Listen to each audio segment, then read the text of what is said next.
Bonsoir, mesdames et messieurs. Alexandre Baudouin et François Trépanier qui vous souhaitent la bienvenue à cette autre édition de Sport Express. Salut François. Salut Alex, merci d'avoir fait le show sans moi la semaine passée. Ben ouais, ça m'a fait plaisir. Comment vas-tu? Ça va mieux. Bon, J'ai parle-moi de ça. la voix un petit peu éteinte, mais ça va mieux. J'avais hâte de vous retrouver. Excellent. Hey, écoute rapidement, tu as sûrement eu le temps, ou je ne sais pas si tu as eu le temps de regarder ou de lire encore une fois les exploits de Tiger. Moi, je te reviens là-dessus parce que il joue du bon golf.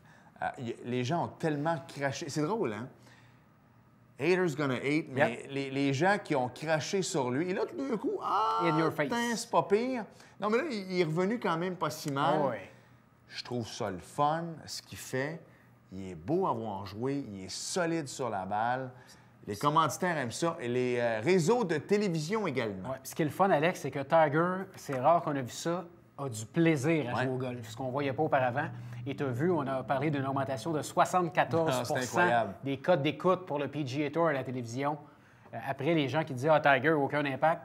Non, il y a un impact et c'est indéniable et on est pas mal content de le voir. Là.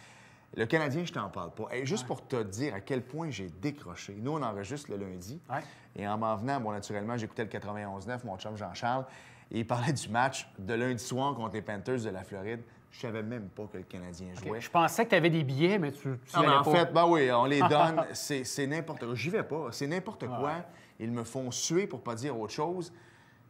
Puis s'il y a un passionné de hockey, si tu le sais, c'est bien moi. Là, certainement. Et là, j'ai complètement décroché. Vaut mieux parler de drift. Vaut mieux parler de drift. On va en parler tantôt. Quelle belle émission et rapidement, belle victoire de l'Impact. Ça également, sérieusement, je suis content. Passer un beau message. Oui, 2 défaites au début de la saison. Mais là, bien joué contre le Toronto FC. C'était fort. Tu as parlé de drift tantôt?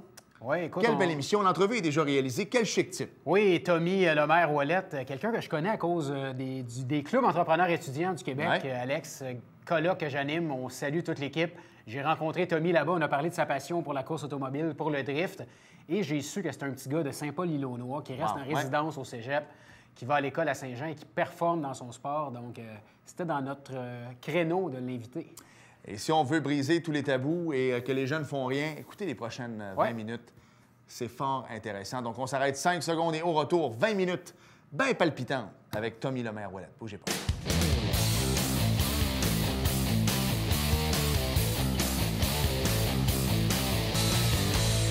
François, cette semaine à Sport Express, et que la gang est content ici. Tous contents, les maniaques de sport automobile. Exact. On parle de char, puis nous autres aussi, parce que souvent, on parle de NASCAR.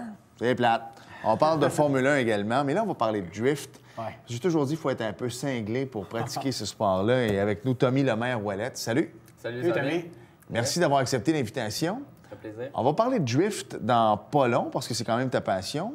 Tu courses là-dedans. Tu as ton école également que tu viens d'ouvrir ou que tu vas ouvrir aussi. Exact. Mais d'abord, tu as commencé ça comment? C'est une passion pour toi, ton père? Ou... Oui, bien, comme la plupart des courseurs, ça a commencé à 7 ans. Mon père était passionné de course automobile, fait qu'il m'a emmené au circuit Saint-Hilaire faire du karting de location, comme pas mal de pères font avec leurs garçons. Dès que j'ai vu ça, j'ai tout de suite eu la piqûre, comme on dit. On est retourné la semaine d'après. Je voulais tout le temps, j'en voulais plus. Fait que, on a regardé ça un petit peu. On est arrivé un samedi pour pour rouler. Puis on n'a pas pu rouler en location parce qu'il y avait une course. Fait qu'on est arrivé pendant une course, la Coupe du Québec. Fait qu'on a été en tant que spectateur. Puis à la fin de la journée, on a décidé que c'était dans ça qu'on s'en allait. Fait que la semaine d'après, j'ai eu mon premier kart. À 7 ans, commencé à pratiquer. À la base, c'était un kart des années 80. C'était vraiment la vieille affaire. On a roulé. Le mécanicien de Saint-Hilaire, qui est quand même connu, sorti, il disait « Il est quand même bon, ton gars. » Vu que j'avais du potentiel un peu. Fait que ça a vraiment déboulé comme ça. 2 semaines après, on a fait la première course, qualifié 5e, coursé. J'ai fait la Coupe du Québec. Première année, fini dans le fond dans 5e au championnat, puis ça a parti comme ça. Tu étais tout jeune, là, Tommy? Oui, tout jeune, exact. 7 ans, imagine. Et à partir de ce moment-là, c'est sûr que ta vie a changé, parce qu'encore aujourd'hui, tu pratiques ce sport-là. Mais celui de tes parents, de ton père aussi, parce qu'écoute, c'est un engagement à temps plein. Là. Ils n'ont pas le choix de s'investir. Les mécanos, c'est fou, là. Oui, c'est littéralement une deuxième job. Là. 40 heures semaine quand j'étais plus jeune, 3 fois semaine, dès qu'on finissait l'école. Moi, j'allais à l'école à Saint-Jean-sur-Richelieu, on partait à Saint-Hilaire avec mon père. jusqu'à 8h30 le soir, jusqu'à la fermeture. Les samedis, c'était vraiment non-stop jusqu'à ce que j'excelle. Wow. Qu'est-ce qui te passionne là-dedans, Tommy? Qu'est-ce qui vient te chercher? Ben, honnêtement, je te dirais c'est la vitesse, surtout l'aspect compétition. Parce que tu sais, j'ai fait le kart, aujourd'hui je suis rendu en drift. Tout ce qui est grand compétition, là, puis que tu peux dire je veux me dépasser, je veux dépasser d'autres, je veux tout le temps plus, c'est vraiment ça qui m'a accroché, puis surtout l'aspect motorisé. Là. Si ça soit une trottinette ou une voiture, si ça a un moteur, c'est le fun. Comment ton entourage gère ça? Parce que, tu sais, dans une tempête de neige, toi, tu conduis ta voiture, c'est toi qui le contrôle. Ta blonde à côté, tes amis capotent un peu. Hey, c'est glissant, fais attention. Toi, tu as le contrôle de ton char. Tes parents, ta mère, comment ils gèrent ça? Ils sont-ils capables de regarder une course au complet? Ma mère, écoute, ça a pris un bon 1 an avant qu'elle vienne aux courses quand j'étais jeune. Elle n'a jamais vraiment aimé ça. Et elle vient surtout pour prendre soin de nous parce que, tu sais, en gars, souvent, on se nourrit avec une poutine à midi, puis c'est ça. Fait qu'elle vient pour nous faire le lunch, elle complète l'équipe, dans le fond. Puis ça ressemble à ça. C'est sûr, côté sur la rue, là, ça, c'est une autre histoire. Il faut vraiment que j'y aille doucement parce que même si je suis professionnel aujourd'hui, ma mère, elle ne me fait pas confiance. Tu parlais du concept d'équipe. C'est ça, il n'y a pas juste toi et ton père là-dedans. Il faut que tu t'entoures de gens qui ont cette passion-là aussi. Oui, totalement. À la base, c'était vraiment juste mon père et moi. Mais ça a vraiment déboulé vite. Ça a été un mécanicien. Puis rendu à haut niveau, quand j'étais pilote d'essai, c'était rendu avec les ingénieurs qui venaient d'Angleterre à chaque fin de semaine pour nous tuner nos moteurs là, en bon français. Les analystes, le psychologue qui est là dans le trailer, si jamais il y a des accidents, c'était vraiment poussé. Là. Puis on va se le dire, le karting, c'est la base de tout, dans le sens que les plus grands ont commencé là, Ayrton Senna, Michael Schumacher, Jacques Villeneuve, les deux, même le père aussi, Gilles et tout ça. Tu as couru contre Lance Stroll, tu as couru contre Max Verstappen. Les gens qui suivent la Formule 1 maintenant, c'est deux noms de la relève. On va se le dire, Max Verstappen, d'après moi, va être champion du monde un jour. Là. Il est parti pour ça, en tout cas. C'est pourquoi le drift après? Parce qu'eux autres ont choisi, par exemple, les voitures plus conventionnelles. Pourquoi tu as choisi le drift, toi? Juste avant, là, expliquer c'est quoi le drift. Parce que je suis sûr qu'il y a des gens à la maison qui se disent le drift, c'est quoi ça? On voit des images là, en ce moment. Dérapage contrôlé, c'est vraiment une compétition et non une course de sport motorisé. Parce que là, on n'est pas juste selon qui est le premier qui arrive à la ligne d'arrivée, mais selon des critères. Donc, on compare ça au patinage artistique. Un petit peu plus extrême, par exemple. C'est vraiment des critères. Donc, la vitesse qu'on va avec notre véhicule, l'angle qu'on a, parce que c'est de dérapage sur de côté. On a aussi le positionnement qu'on a sur le circuit. Donc, plus on est près des murs, plus on est près des points de repère, plus on a de points. Et aussi l'impact. Donc, l'effet wow. Plus que de boucan, plus que le monde il crie dans les estrades, ça, c'est bon pour les points. Donc là, il y a des juges qui vous analysent, c'est ça? 3 juges, exact, c'est ça. On va parler de ton école de drift tantôt parce que on a quelqu'un qu'on a reçu ici, Antoine Lestage, qui est un pro du rallye. Je pense que c'est une sommité en la matière. Il y a beaucoup de drift dans... Est-ce que ça peut se ressembler un peu? J'imagine que pour être bon en rallye, il faut que tu contrôles le drift aussi. Là, exact, c'est ça. Bien, le rallye, comme Antoine Lestage fait, c'est souvent en 4 roues motrices. Donc, c'est les 4 roues qui dérapent. Donc, c'est pas nécessairement les mêmes techniques. Mais quelqu'un qui a un bon coup de volant va être bon dans n'importe quel type de course. Là. C'est vraiment la base. Sauf que les techniques qu'Antoine Lestage utilise, c'est un peu comme quand je suis à mon travail l'hiver avec des voitures de rallye. C'est pas les mêmes techniques que j'applique l'été avec ma voiture qui est propulsion. Exact, c'est ça. Okay. Donc, c'est ça la différence. 4 roues motrices, vous, c'est propulsion. Exact, c'est ça. Qu'est-ce que ça prend comme voiture? Tu te promènes avec quoi sur le circuit, là, toi, Tommy? Sur le circuit, je dirais que le châssis le plus populaire au monde, c'est le Nissan 240 SX, base japonaise. Sauf que nous, qu'est-ce qu'on a fait dans mon équipe, c'est qu'on a mis un moteur V8 américain de Corvette avec un suralimenté, dans le fond, un supercharge. Fait que c'est vraiment le meilleur des deux mondes si on veut. On a la puissance américaine, mais avec la base puis la fitness d'une petite japonaise. Là. Dernièrement, et il y en a de plus en plus, les décès en course automobile, en Formule 1, où c'est souvent des accidents anodines, ou encore les derniers en Indy, Dan Wheldon et tout ça, c'était inévitable. Tu aurais pu avoir la cage de sécurité, il n'y a pas grand-chose qui aurait pu te sauver. Je regarde ton casque ici, puis on voit des images en ce moment. Vous êtes quand même bien protégé. Et il y a un système, et on en parlait avant d'embarquer en ondes tantôt. Eux autres, c'est des fans de NASCAR. Ils vont comprendre. Je parle de Dale Earnhardt, le père, qui c'était un accident complètement anodin, mais c'est le coup qui avait pris le choc en totalité. Vous pouvez éviter ça maintenant, là, quand même. Ton cou est quand même bien protégé. Oui, totalement. Puis, qu'est-ce qui est vraiment bien, c'est que depuis l'an passé, la dernière saison, c'est rendu obligatoire. Donc, il n'y a aucun pilote qui peut embarquer sur le circuit sans son système HANS device. Ça, c'est vraiment qu'est-ce qui va faire que si tu as un impact, ton cou est protégé. Tu ne peux pas avoir un backlash, comme on appelle, une douleur au cou. Là. Mais c'est ce qu'on voit juste avant. En Formule 1, quand ils arrivent, ils enlèvent une espèce de truc et après ça, ils déclarent, ils le détachent, en fait. C'est ça? Fait que tu peux pas... Non, exact. C'est fixé. Dans le fond, qu'est-ce qui tient le HANS device? C'est les ceintures. Les ceintures 5 points de sécurité qui, eux, vont vraiment aller tenir ton HANS, si vous voulez, sur toi. Donc, quand tu vas avoir un accident ou quelque chose qui arrive, ton cou ne pourra pas bouger plus que, sauf si, exemple, tes ceintures, des fois, mais les ceintures de sécurité sont approuvées FIA, donc c'est sûr qu'il n'y a aucun danger à ce niveau-là. J'imagine que tu ne devrais pas conduire sans ça non plus. C'est un peu maintenant comme nous avec la ceinture de sécurité, ça fait partie du protocole. Exact, tout le temps, tout le temps. Je l'enlève jamais. Il est dessus en ce moment, puis il est tout le temps là. Écoute, il voulait faire l'entrevue avec son casque. Mais non, c'est ça, exact. Tommy, on voit justement sur ton casque Continental, c'est les pneus Continental. Quand on fait du drift, j'imagine des pneus, on en passe beaucoup. Exact, exact. C'est sûr que l'aspect drift, qu'est-ce qui coûte le plus cher, c'est les pneus. Parce que pendant une course, une fin de semaine, on passe entre 20 et 26 pneus. Puis 20 et 26? Ça coûte combien, un pneu, toi, qui étais dans l'automobile? OK. C'est ça. Ça te prend un bon commanditaire. Ça prend un bon commanditaire, pas le choix. Il y en a que je respecte beaucoup qui réussissent à courser au professionnel sans commanditaire de pneus, mais je sais pas comment ils font. Là.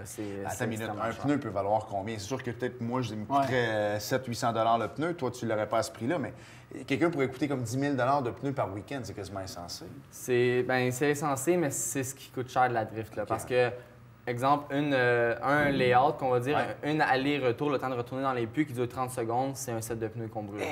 Tu peux pas mettre un set usagé là, parce que tu n'auras pas assez de gomme sur ton pneu pour finir la run. OK. Est-ce que le drift, on n'en entend pas parler beaucoup ici. Est-ce que c'est populaire à travers le monde? Est-ce qu'il y a des circuits? Est-ce qu'il y a des gens qui gagnent leur vie avec ça? Bien, le drift a eu officiellement son approbation, son homologation, si vous voulez, de la FIA internationale l'an dernier. La première course a été disputée au Japon, donc le pays natal un peu du dérapage contrôlé. Puis les plus grands pilotes au monde ont participé à ça. Puis maintenant, c'est un sport totalement en expansion. C'est très populaire. Aux États-Unis, il y a beaucoup d'argent injecté dans la drift. Au Canada, c'est encore un peu sous-développé. Le monde il commence à connaître ça, mais ça reste que c'est littéralement le sport que j'ai fait en ce moment qui a le plus de spectateurs. Là. Puis moi, j'aime ça parce que ça prend en fait des techniques de conducteur purs. Puis avec la Formule 1 aujourd'hui et tout ça, des fois, c'est plus machinal, c'est plus électronique. Et moi, j'aime ça quand il pleut parce que là, tu vas rechercher l'essence même des pilotes. Et l'année passée, Lance Stroll avait fini, je pense, 3e quand il pleuvait. Puis si tu demanderais à Jenson Button sa plus belle course en carrière, sa victoire à Montréal sous la pluie, parce qu'il dit c'est vraiment moi qui pilotais de A à Z la course. J'ai eu du fun comme j'en ai jamais eu. Fait que ces gars-là aussi qui sont en Formule 1 aiment revenir à l'essence même de ce qu'ils ont fait quand ils étaient plus jeunes aussi, là, dans le fond. Oui, exact. Puis c'est sûr qu'en drift, on n'a aucun ABS, traction control, stabilité de voiture. Là, c'est vraiment le pilote et sa voiture. Donc, c'est sûr qu'on va vraiment, surtout sous la pluie, comme vous dites, aller voir le talent pur du pilote. Là. Même s'il y en a un qui a 1000 chevaux puis l'autre qui a 700 chevaux, sous la pluie, tout tombe égal. Exact. On va s'arrêter. Et au retour, je veux qu'on parle encore de ta passion, mais de ton école également. Je pense que ça va intéresser pas mal de gens. Donc, on s'arrête et au retour, on poursuit cette émission spéciale avec Tommy Lemaire-Ouellet. Bougez pas.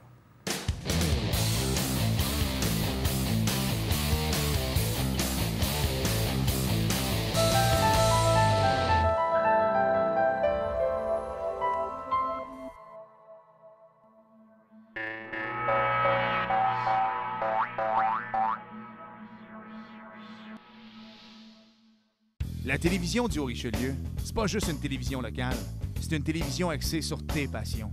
T'es un passionné de sport, tu joues, tu coaches, Sport Express, c'est ta référence ici, chez toi. Tu t'impliques dans ton quartier, t'es un passionné d'art, de culture, de politique. ericlatour.com, c'est la meilleure façon de rester branché dans ta communauté. Puis t'aimes ça jouer au bingo? Ben, le dimanche matin, 9h30, 4 000 $ en prix t'attendent. La télévision du Haut-Richelieu, c'est ta télévision.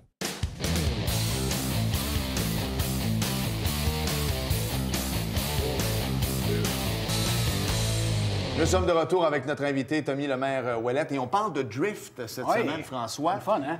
Très le fun. Sérieusement, moi, je serais mauvais, je te le dis tout de suite. C'est pas moi qui ai le meilleur coup de volant. On a parlé de ton commanditaire Continental au niveau des pneus avant la pause, mais il y a d'autres gens qui t'aident. On l'a dit, c'est un sport qui est dispendieux quand même. Alors, à toi la parole, mon cher. Oui, exact. En drift, peu importe dans quel type de course qu'on est, il faut avoir une bonne équipe en arrière de soi. Puis ça se réalise pas tout seul. Souvent, c'est le pilote qui prend le trophée puis qui le lève, qui est content. Mais il y a un gros travail en arrière de ça, puis que ce soit au niveau des moteurs, les pneus. Je pense, exemple, à mon gros commanditaire pour mon moteur, qui est Bonhomme Performance. Situé juste ici à Iberville. Lui, il met mon moteur sur le dyno, sur la machine pour tester les moteurs à chaque course quasiment, parce qu'il faut vraiment avoir des moteurs qui sont fiables. Parce que si j'arrive en course puis que je brise, je perds ma course, mais je perds aussi mon championnat au complet. Fait que comme on dit souvent en course, c'est pas avec une victoire qu'on gagne, mais c'est avec une constance au niveau de la saison complète. Parlons un peu du championnat, Tommy. Il y a combien d'étapes? La saison commence quand? Ça se termine quand? C'est juste ici au Québec ou tu te promènes un peu? Exact. Est-ce que tu te promènes? En ce moment, dans la série professionnelle canadienne, il y a seulement au Québec parce que c'est pas nécessairement développé encore dans l'Ouest, exemple, ou même en Ontario, c'est développé, mais pas assez encore. Donc, les pistes principales, c'est vraiment ici au Québec. Je pense au Grand Prix de Trois-Rivières, à Saint-Eustache, Icare, Mirabel. Sinon, il y a l'autodrome Chaudière dans le coin de Québec. Ça, c'est vraiment les endroits où on va aller faire tous nos rounds, si on veut, nos rounds de course, qu'il y en a 6. Puis à la fin de ces 6-là, c'est là qu'on va pouvoir savoir qui est le champion canadien. Mais ça se passe au Québec. Est-ce que tu as des adversaires de l'Ouest, justement, de l'Ontario, qui viennent ou la majorité, c'est des Québécois? Il y a beaucoup d'Ontariens, mais il n'y a vraiment pas beaucoup de monde de l'Ouest. Okay. S'il y en a un ou deux, ils descendent un peu, ils vont aux États-Unis, puis ils coursent là-bas dans des séries plus professionnelles, amateurs. Je suis. Comment on peut évaluer les chances de percer dans ce sport-là, Tommy? Tu dis que là, c'est plus au Québec. Si tu voulais, est-ce que tu pourrais t'exiler aux États-Unis, aller faire des compétitions là-bas? Je comprends que ça prend des sous, là. Mais... Exact. Je ne veux pas dire que c'est selon comment que papa il en a dans son portefeuille. Mais c'est quasiment ça. C'est quasiment ça d'un fois. Là, tantôt, on parlait de Lance, de Max. C'est des gars avec qui j'ai coursé. C'est des très bons pilotes. Mais à la base, on était au même endroit, dans les mêmes courses. Puis c'est vraiment comment que tu peux te faire pousser qui va décider de qui tu vas être comme pilote. Puis c'est un peu un des éléments principaux du pourquoi je suis allé en dérapage contrôlé. Parce que en dérapage contrôlé, c'est impressionnant. Les commanditaires, ils aiment ça, le monde, ils veulent venir voir ça. Fait que c'est beaucoup plus facile. Show. Exact, c'est un show. C'est beaucoup plus facile d'aller chercher des commanditaires que quand tu es en Formule 1600 ou en kart, que les seules personnes qu'il y a dans les estrades, c'est ta mère puis ton père. Et ça, vous autres, vous amenez de la foule, en fait, tandis que le karting, on va se le dire, même au Grand Prix de Montréal, quand il y avait des Formules 1600 et tout ça, les gens n'arrivaient pas avant les grosses courses. Exact, c'est ça. Parle-nous un peu de ton école, parce que tu en as probablement allumé quelques-uns qui aimeraient faire ça. On a vu des images, c'est assez spectaculaire. Tu as eu cette idée-là comment? Ça t'est venu comment? Un bon jeune entrepreneur, exact. Alex. C'est le fun, ça. Exact. Bien, c'est ça, l'entrepreneuriat, ça a toujours été quelque chose qui m'a passionné. Puis une de mes mentalités, ma philosophie, si on veut, c'est que je peux pas travailler de 9 à 5 pour aller faire ma passion après le soir. Il faut que je fasse ma passion en travaillant. Donc, comment mêler la passion et le travail? Bien, c'était vraiment de cette manière-là. Moi, je suis instructeur au circuit Icare à Mirabel depuis 5 ans. Puis, quand j'ai vu que justement la section drift, tout ce qui est département drift, il n'y a personne qui s'en occupait, j'ai mis mon pied dans la porte puis j'ai dit, écoutez, il faut qu'on fasse ça. Donc, je me suis associé avec eux, puis c'est comme ça qu'est née mon académie de pilotage de drift. Et pour les gens qui ne connaissent pas Icare à Mirabel, tu l'as dit tantôt, moi je travaillais dans l'automobile longtemps, alors des essais routiers, j'en ai fait pas mal. C'est impressionnant. Et les crash tests dummies se font là également, les accidents de voiture avec les petits bonhommes orange. C'est fou comment c'est beau, c'est gros, c'est énorme, l'Icare, en fait. Oui, c'est dans le fond le plus gros complexe de sport motorisé au Canada. En ce moment, ce qui est bien, c'est que c'est pas seulement une piste, exemple comme Mont-Tremblant qui est très beau, mais c'est aussi les installations autour, les infrastructures. On peut avoir des groupes qui vont là-bas, on peut faire des activités, des événements. Il y a le NASCAR Pinty Series qui vient là, je pense. Donc, il y en a beaucoup des événements qui sont là, puis je pense que c'est un des circuits les plus professionnels en ce moment. Et juste pour terminer, tu l'as dit, moi je pouvais essayer un Mazda 3 ou peu importe, et à gauche, complètement sur la piste, au fond, tu avais un autobus qui roulait à je sais pas combien. Lui, c'était des tests qu'il faisait. C'est fou, là, tu sais. Ils vont tester, donc je suis content que tu sois là parce que les gens qui vont y aller vont découvrir pas une petite piste secondaire. Tu es vraiment dans un endroit extraordinaire. Exact. Vends-nous ta salade un peu. Quelqu'un qui aimerait essayer ça, le drift, qu'est-ce qu'il va vivre comme expérience avec toi? C'est différentes sessions, j'imagine? Bien, qu'est-ce qui est le fun, c'est que le client qui va arriver va pouvoir conduire la voiture lui-même. C'est pas des tours en tant que passager. Ça, on l'a, évidemment, mais c'est vraiment la première école au Canada, dans le fond, qui existe en ce moment, qu'on peut aller piloter une voiture de dérapage sur surface sèche. Donc, on est vraiment dans une vraie voiture de course, ceinture 5 points, frein à main hydraulique, les roll cage, puis on va aller brûler des pneus selon qu'est-ce qu'on veut faire. Donc, c'est vraiment ça qui est le fun, là. Sur le même circuit que les professionnels y roulent. Mais au départ, moi, si j'arrive, tu me mets en arrière du volant tout de suite ou je m'assois à côté de toi puis tu me montres comment ça fonctionne? Évidemment, il y a une classe de cours qui est théorique, dans le fond, qui est inclus dans ça. C'est soit moi ou un autre instructeur professionnel qui est là, qui va vous la donner. Ensuite, on va en bord de piste. C'est vraiment encadré, là. On ne vous lance pas dans ça les yeux fermés, là. On vous fait un tour de démonstration, on vous montre les techniques, puis ensuite, on a du temps dans un aire de dérapage. Évidemment, c'est sécuritaire. Puis, à la fin, on a un nombre de tours qu'on va pouvoir pratiquer les techniques de dérapage qu'on a appris précédemment. Souvent, quand tu parles au gros, tu sais, au casse-cou, à la Gilles Villeneuve, même Jacques Villeneuve, il faut oublier qu'avant qu'il soit dans le carcan de la Formule 1, c'était quelqu'un qui était quand même assez flyé. On l'a vu, il avait les cheveux comme toi un peu attachés quand il était en Formule Atlantique et tout ça.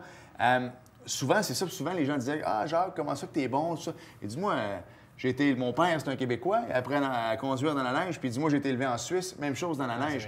Est-ce que tu penses pas que de donner une partie de dérapage contrôlé, on me disait c'est difficile, j'en conviens, mais nos jeunes pourraient peut-être apprendre ça. Tu sais, sur l'autoroute, la 35, qui est une pire autoroute au monde, dans la vie en hiver. Je sais pas, moi, d'aller en circuit fermé, dans la cour d'un IGA le soir quand c'est fermé, une cour d'école, et d'apprendre aux jeunes comment bien contrôler. Parce que moi-même, si je perds le contrôle, je vais t'avouer, je sais pas toujours comment réagir. Ayant moi-même fait mes cours de conduite pour la route il n'y a pas longtemps, c'est vraiment quelque chose que je trouve extraordinaire qu'on n'apprenne pas ça. Puis nous, en ce moment, au circuit car, on le fait pendant l'hiver, on montre des techniques de conduite préventive, mais c'est vraiment quelque chose que j'ai toujours voulu faire, d'offrir la chance aux jeunes, autant qu'aux plus âgés. Comme vous dites, ça s'apprend à n'importe quand, là, les conduites de dérapage contrôlées, pour ensuite s'améliorer dans la rue. Donc oui, il y a l'aspect plaisir, mais il y a aussi beaucoup l'aspect apprentissage et sécurité ensuite, parce que quelqu'un qui est sur la route et qui ne sait pas nécessairement qu'est-ce qui se passe, la dynamique de son véhicule, il va pouvoir avoir un accident puis même pas pouvoir l'expliquer. Donc, c'est sûr que quand tu connais un peu la dynamique de ton véhicule, c'est beaucoup plus facile d'aller à l'école, d'aller au travail en étant sécuritaire. Ouais. Est-ce que Tommy, en dehors des circuits, s'en donne à cœur joie au volant ou c'est comme les boxeurs, on se bat pas dans la rue, seulement dans le ring? Bien, c'est sûr que j'ai déjà eu 16 ans, là, donc c'est sûr que des niaiseries, on en a tous fait, mais aujourd'hui, c'est quelque chose que je peux pas me permettre. On a tellement de commanditaires dans le monde de la course automobile qu'on a une image à respecter. Moi, je dis à tous mes amis, à tout le monde que je connais, venez sur un circuit, vous amusez, venez faire ça sécuritairement. Donc, vous ne me verrez pas aujourd'hui faire des niaiseries dans la rue. Là. Puis tu l'as dit, les circuits fermés, tu n'es pas obligé d'avoir ton permis de conduire pour y aller. J'ai vu des jeunes de 16 ans, des pères qui ont amené leur enfant, qui voulaient justement s'extérioriser. Faites-le, tant qu'à le faire dans la rue, tout de suite de le faire. Tu sais, quand tu as des ambulances, tu as des gens qui sont là, tu es bien encadré. Exact. Vraiment. C'est sécurisé, puis c'est sécuritaire, désolé. Puis c'est vraiment un environnement que, oui, c'est le fun, mais ça nous discipline. Parce que, veux pas, là, comme vous dites, les boxeurs, là, ils sont disciplinés pour gagner. Il ne faut pas juste que tu saches donner un coup de poing, il faut que tu saches te contrôler. En course automobile, c'est la même chose. Pour avoir gagné des championnats canadiens même, j'ai pas été indiscipliné. J'ai tout le temps été discipliné comme il faut comme mes coachs m'ont dit de faire. Puis quand j'arrive dans la rue, ben c'est la même attitude que j'ai, même à l'école. Les résultats à l'école, ils ont augmenté en faisant de la course. C'est vrai. Quelqu'un qui est intéressé, Tommy, à aller suivre cette formation-là avec toi, là, on doit budgéter combien à peu près? Combien ça peut coûter si on va aller s'amuser avec toi comme ça? Pour commencer à conduire, c'est une fourchette entre 200 et 700 $. Puis c'est ça, à 200 $, vous pouvez vraiment prendre le volant. C'est vous qui allez conduire la voiture. C'est très, très abordable pour considérer tout ce qu'on fait avec le véhicule. Effectivement. Puis sinon, pour environ un 79 100 $, là, on peut embarquer passagers puis que je vous fasse une belle ride, comme on dit. Là. J'imagine que l'essayer, c'est l'adopter. La minute que tu vas y aller, tu vas vouloir prendre le volant le plus rapidement possible. Puis je le dis, je le répète, mais ça va vous aider dans votre conduite de tous les jours aussi. Il faudrait qu'on aille essayer ça avec Tommy, nous autres. Ça serait le fun, hein? Moi, il faut que ça soit en circuit fermé, je te dis ça, parce que sinon, après ça, ça va s'aller à Canal Z, tu sais, les pires conducteurs. Les pires chauffeurs. Je pense que ça va s'en aller là. Numéro de téléphone, Tommy, si on veut te rejoindre et qu'on veut prendre rendez-vous, j'imagine. Adresse web. Moi, je vous dirais, allez sur le site Icar Expérience, dans l'onglet Drift. C'est vraiment là que vous allez pouvoir trouver tous les forfaits de drift qu'on vend au circuit. Tu as une page Facebook, si les gens veulent te suivre, on clique j'aime. Oui, ben c'est Tommy Lemaire Drift School Academy ou sinon Instagram TLO Drift School. Tous nos voitures sont postées sur ces sites web-là, sur les médias. Des belles vidéos aussi. On a des belles vidéos, les résultats des courses aussi, donc c'est des places qu'on veut aller. On va suivre ça. Quand on dit que les jeunes sont tout le temps derrière leur ordinateur, sur les réseaux sociaux, puis ils font rien, on a-tu un autre bel exemple? L'exemple parfait du contraire. Exactement, c'est le contraire. Beau jeune homme, entrepreneur qui poursuit sa passion. Merci, Tommy. La meilleure des chances dans les années à venir, mon cher. Merci beaucoup à vous. Tommy.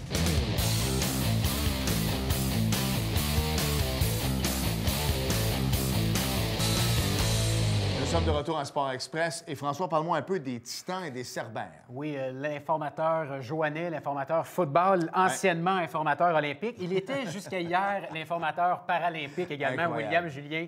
Les entraînements Titans-Cerbères, ça se poursuit jusqu'à mardi, tous les mardis, de 16h à 18h, pardon, j'ai plus de voix, et les jeudis de 16h30 à 19h à la polyvalence Chanoine-Armand-Racicot. Je vais te laisser faire l'effort. Hey, merci. Donc, l'effort de Chambly, c'est terminé. Mais écoute, ils jouaient contre les Cobras de Terrebonne. Ça s'est terminé en 4, malheureusement. Donc, éliminé en quart de finale. Et les Canadiennes également. Tu me disais même avec Hilary Knight, elle a signé pour l'an prochain. Ça, c'est toute une prise. C'est elle, hein, la médaille d'or. C'est pas compliqué, là. Médaille d'or américaine, là. Hilary Knight, elle a été invitée au Ellen DeGeneres Show. C'est la grosse star féminine. C'est un peu la Marie-Philippe Poulin des États-Unis. Et on l'a signé. Pourquoi pas l'amener ici avec Karel et avec les Canadiennes, exactement. Pourquoi pas? Ouais. Dimanche dernier était présenté, mon cher, le Autoclub 400, 5e épreuve de la saison 2018 de la série Monster Energy de NASCAR. Ouais. Le champion en titre de la saison 2017, Martin Truex Jr., a dominé l'épreuve de Fontana. Ça, c'est en Californie, j'imagine, si ma géographie est bonne. De bout en bout pour savourer sa première victoire de la saison. C'est circuit routier, ça, non? Non?